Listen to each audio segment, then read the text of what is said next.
Thank you, Speaker, sir, for letting me speak on this really important matter.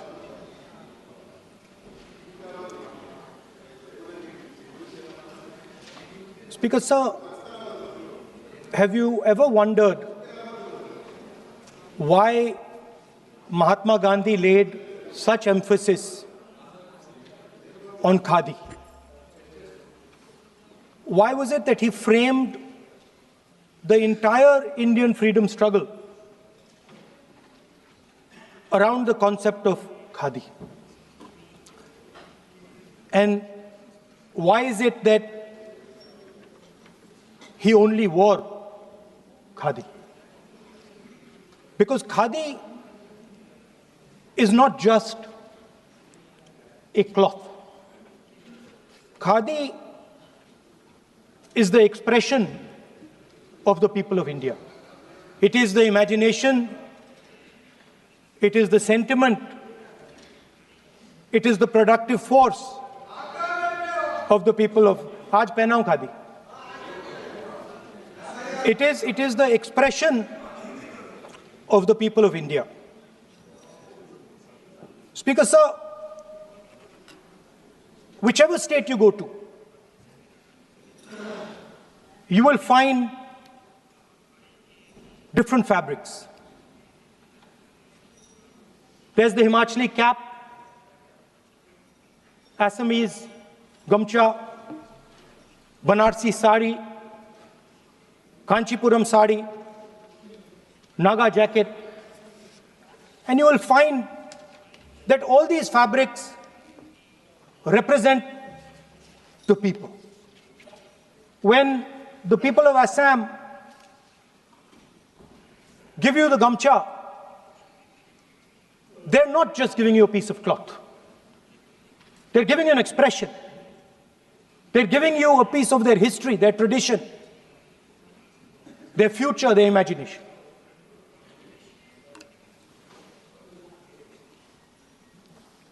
It's the same when the Nagas wear that jacket. When they come and see us, they make us wear the jacket because they want us to be embraced by the fabric. But Speaker, sir, these fabrics are beautiful. But if you look slightly deeper and you look closely at the fabric, you will find that each one of them has thousands of little threads embracing each other. A Kanchipuram sari might have a golden thread, but the golden thread means nothing without the green thread or the yellow thread near it. The other thing to notice about the sari or any other fabric is that all the threads are equal. No one thread is superior to another thread. They all come together. The threads cannot protect you. The threads cannot keep you warm. But when they come together as a fabric, they can keep you warm, they can protect you, they can express what you have in the heart. Speaker, sir, in the same way, our nation is also a fabric. It's a fabric made up of 1.4 billion people, and the fabric is woven together by the vote. Let me repeat it. It is a fabric of 1.5 billion people, and it is woven together by the vote. Everything that we see, in fact, this house where I'm standing today, the Lok Sabha, Rajya Sabha, Vidhan Sabhas across the country, Panchayats across the country, none of them would exist if the vote did not exist. We talk with great pride about HAL, BHEL, ONGC, Tejas, Chandrayaan. We have a list of things we say. Not one of those would exist without the vote.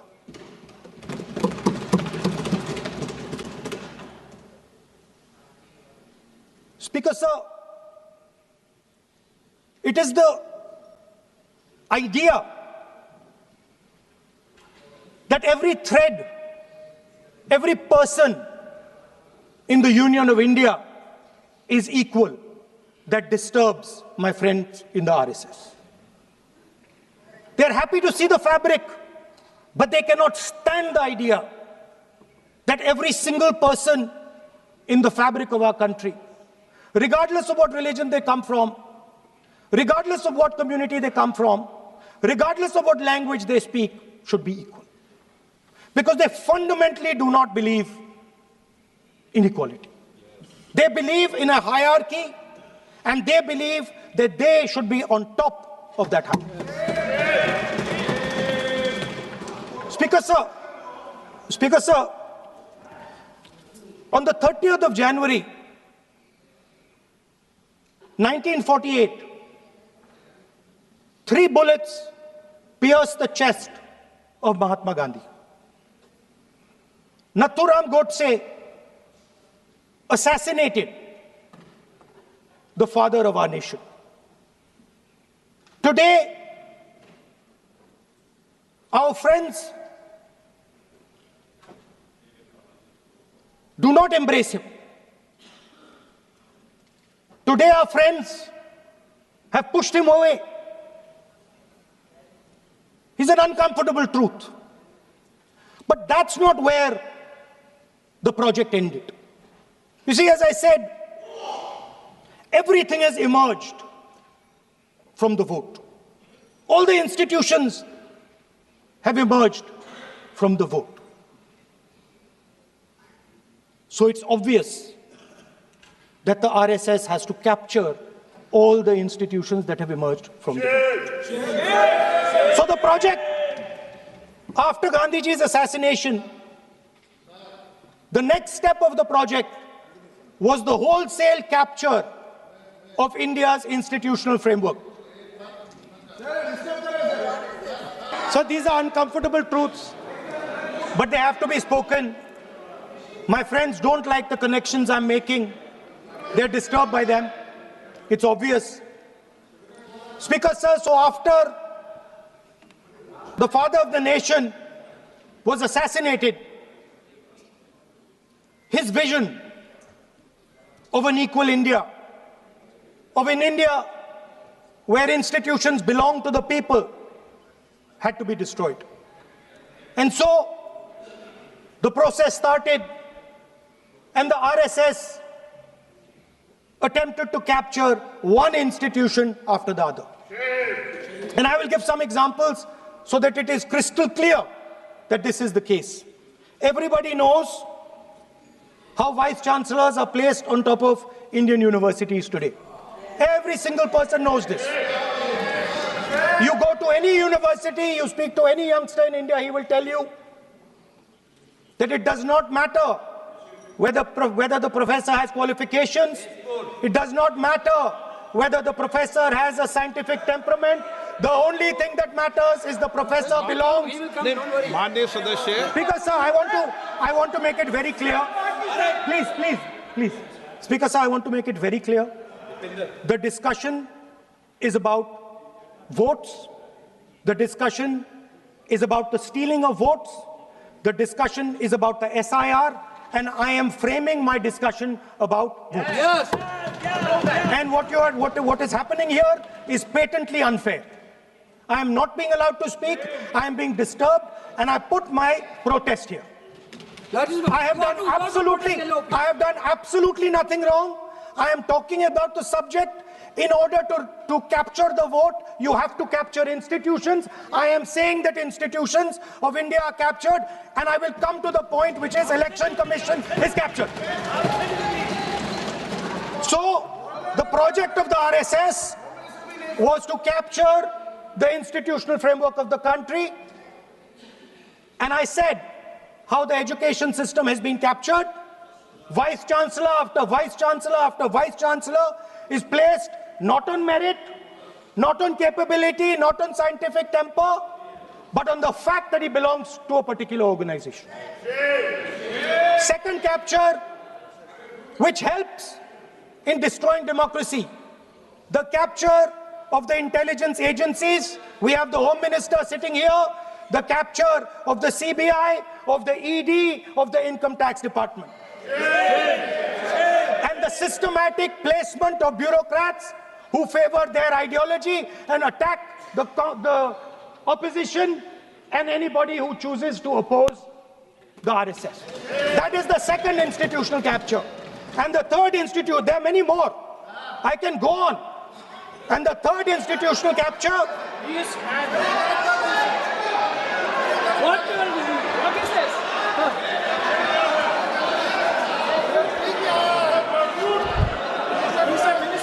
मानिए please मानिए. Yes, become sonite.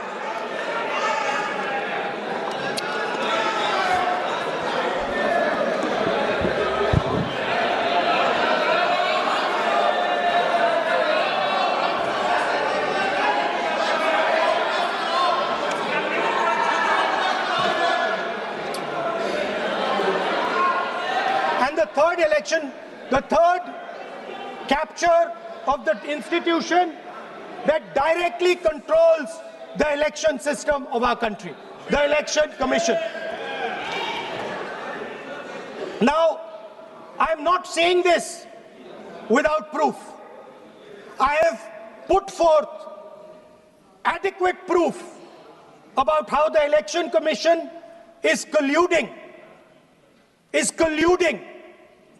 with those in power to shape the elections.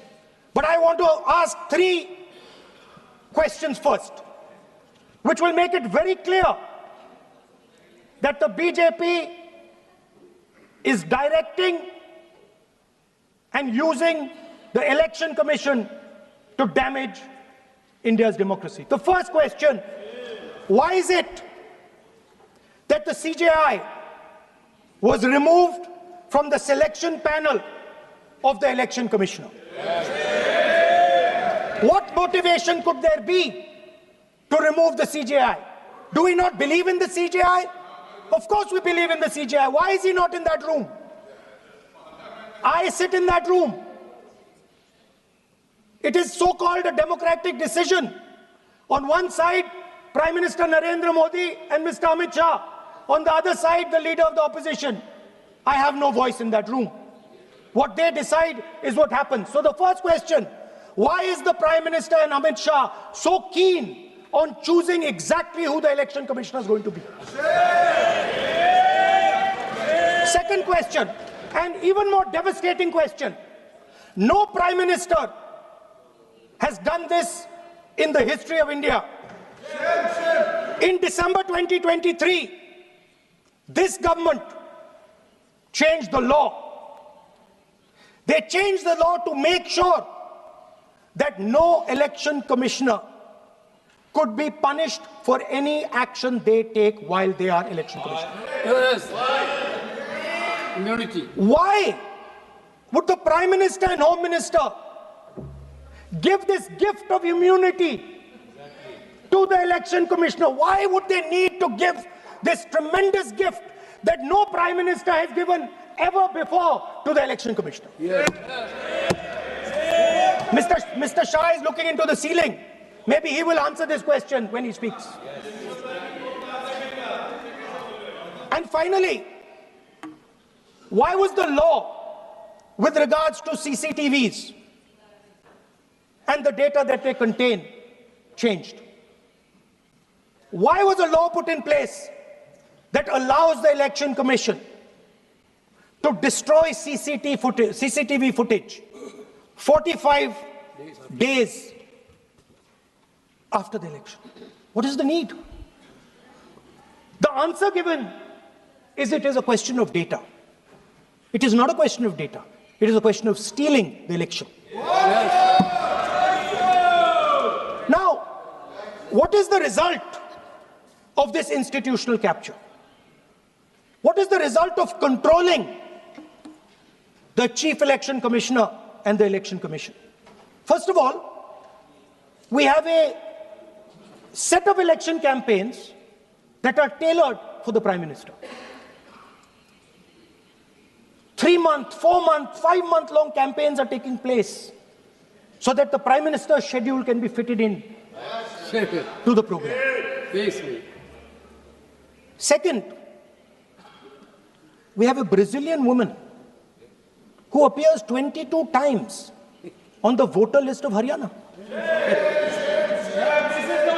Please. No.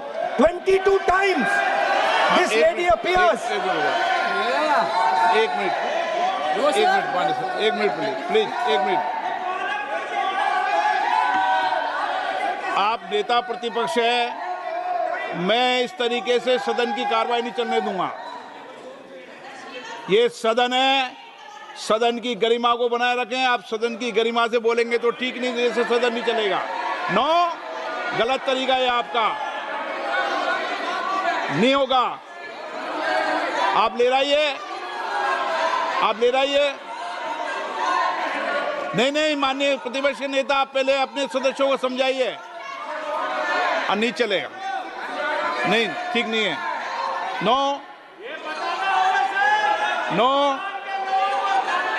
नहीं, बिल्कुल नहीं चलेगा। अगर आप sir माननीय प्रतिपक्ष के नेता, आप अपने सदस्यों को गरिमा समझाइए। सर, बट ये तरीका आप इतने सालों तक यहाँ पर हैं, ये तरीका उचित है क्या? सर, विरोध का तरीका होता है, लेकिन ये उचित तरीका नहीं है। तरीका इधर भी हो। नो, उधर का तरीका क्या है सर? नो, सबका तरीका उधर से होगा, उधर से भी बोलेंगे, इधर से बोलेंगे, सब जगह से बोलेंगे। Speaker sir, I don't agree with the showing of photographs here, but it is a reflection of our democratic structure. This is what is happening in our democracy, that you're not allowing us to show. This Brazilian woman has appeared 22 times on the voter list in Haryana. And not only that,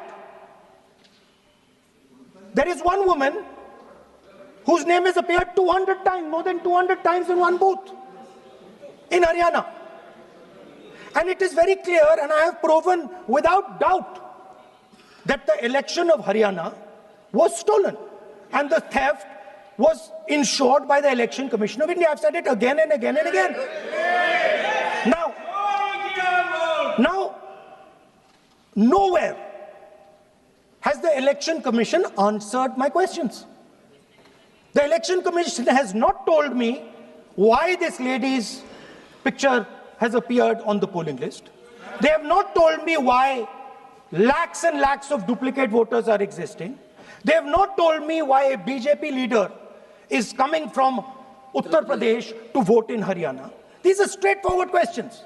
And there is clear proof which I have put in front of the country. Right? But the Election Commission has no answer to these questions. And that is the result of the complete capture of the Election Commission by the people across the aisle. By the way, you're talking about SIR in Bihar. Let me say something about SIR in Bihar. Why is it that after the SIR in Bihar, 1.2 lakh duplicate photos are existing in Bihar, in the voting list? If you've cleaned up the voting list, why are there 1.2 lakh duplicates in Bihar? And we've not just proven this about Haryana. We have proven this in Karnataka, we have proven this in Maharashtra, and I'm absolutely certain this is how you're winning elections in Madhya Pradesh, in Uttar Pradesh, in Bihar, across the country.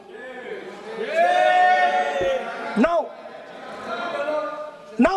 so what I'm putting on the table is, it is very clear that you've captured the institution. I've shown the mechanism of that capture. I'm also showing you how the Election Commission is doing things that are completely out of line. I'm not getting any answers. Right? So now, let us come to how, when we're talking about electoral reform. Electoral reform is very simple. The point is, nobody wants to do it. The government doesn't want to do it. What does electoral reform require? What we've been saying. Number one, give machine-readable voter lists to all political parties 1 month before the election. That's the first step. The second step is take back the law that allows the destruction of CCTVs, CCTV footage. Very simple, not difficult. While you're doing that, also tell us what is the architecture of the EVM. Give us access to the EVM. Let our experts go and see what is inside the EVM. Till today, we have not had access to the EVM. We are not shown the architecture of the EVM. We're not physically allowed to go and see an EVM. Give us the architecture. Give us access to the EVM. And finally, please change the law that allows the election commissioner to get away with whatever he wants to do. That's all the electoral reforms you need. And I want to assure the election commissioner that they might be under the impression that this law lets them get away with it. Let me remind them, don't worry, we are going to change the law, and we are going to change it retroactively, and we are going to come and find you. Right? So this is the situation that the country is faced with. You know, everybody says to us, India is the biggest democracy. Actually, I was thinking today, we're not just the biggest democracy, we're the greatest democracy. And I'm not saying it just like that. I'm saying it, America calls itself the oldest democracy. But the democracy that weaves together the largest number of people, the largest diversity of people, the largest number of languages, the largest number of states is this country. And so our most powerful asset, the thing that stitches together the entire concept of modern India, stitches together the fabric of modern India, brings people together, allows them to build this great nation, is being attacked by these people. They're destroying it. You know they're destroying it, I know they're destroying it, and they know they're destroying it. And I'd like to conclude by saying that the biggest anti-national act you can do is vote chori. There is no bigger anti-national act that you can do than vote chori. Because when you destroy the vote, you destroy the fabric of this country. You destroy modern India, you destroy the idea of India. So I'd like to conclude by saying vote chori is an anti-national act, and those across the aisle are doing an anti-national act. Thank you.